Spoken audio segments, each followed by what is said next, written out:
नमस्कार, मैं डॉक्टर कंचन भारत होम्योपैथी में आप सभी का स्वागत करती हूँ।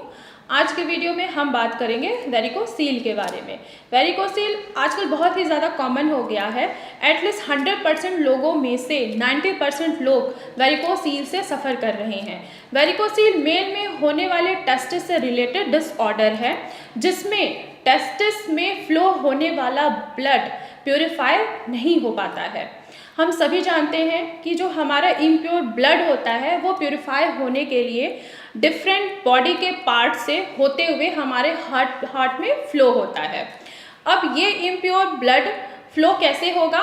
वो वेन्स के थ्रू फ्लो होता है और इन्हीं वेन्स में जगह जगह पे वॉल्स होती हैं जो the against gravity of low pressure में भी हमारे हार्ट तक फ्लो करती हैं, यानी कि हार्ट तक ब्लड को, इम्प्योर ब्लड को पहुंचाने में हेल्प करती हैं।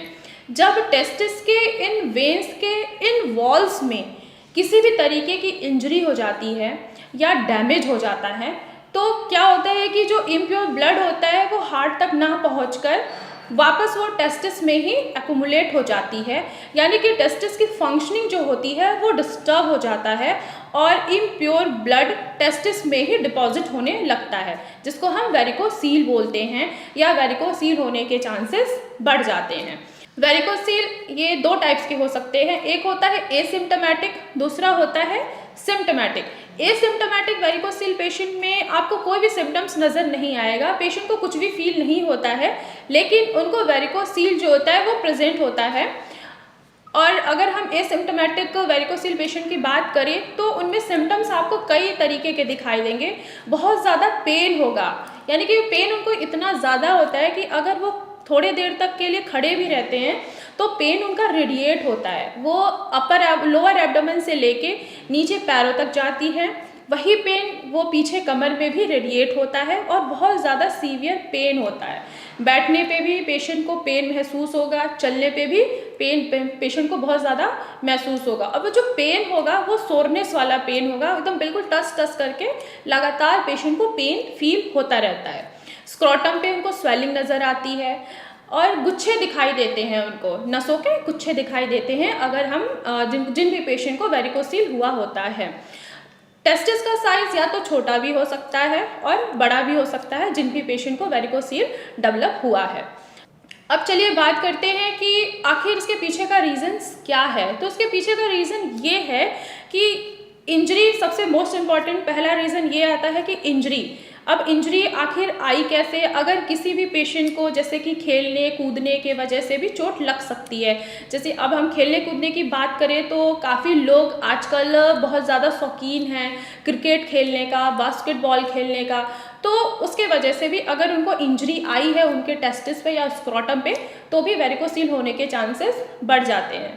या किसी भी पेशेंट का वेट बहुत ज़्यादा है या वेट बहुत कम है या उनका पेट बहुत ज़्यादा आगे निकला हुआ है तो उसके वजह से भी वेरिकोसील होने के चांसेस बढ़ जाते हैं।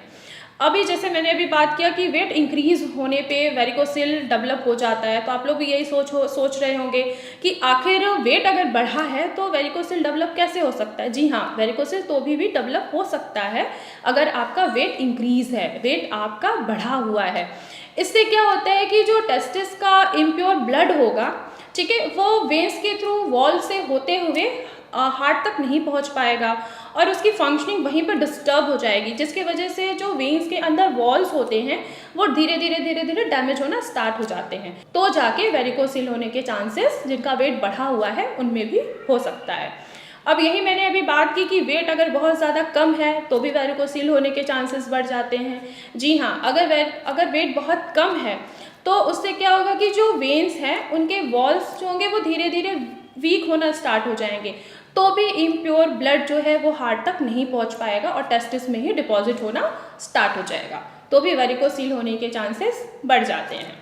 जिन लोगों को आदत होती है हैवी एक्सरसाइज करने की या बहुत ज़्यादा वेट उठाने की, उनमें भी वेरिकोसील होने के चांसेस बढ़ जाते हैं। जो लोगों की आदत होती है बहुत स्मोकिंग करने की या अल्कोहल लेने की या अनहेल्दी डाइट या अनहेल्दी चीज़ें खाने की, उनको भी वेरिकोसील होने के चांसेस बढ़ जाते हैं, क्योंकि इम्प्योर ब्लड जो है वो हार्ट तक नहीं पहुंच पा रहा है, तो उनमें चांसेस ज़्यादा होती है वेरिकोसील होने के।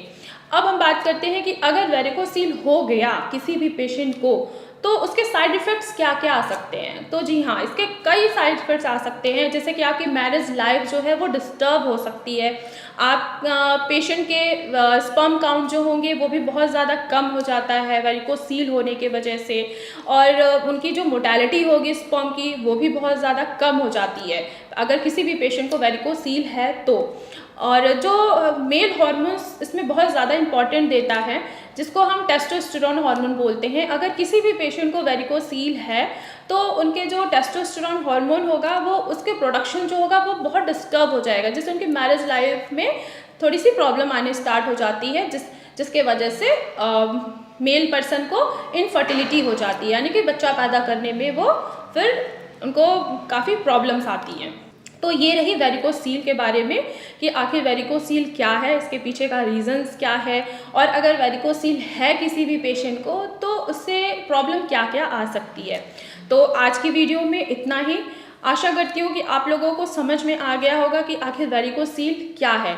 अगर कोई भी पेशेंट वेरिकोसील से सफ़र कर रहा है या मेल इनफर्टिलिटी से वो सफ़र कर रहा है तो भारत होम्योपैथी में उसका स्वागत है।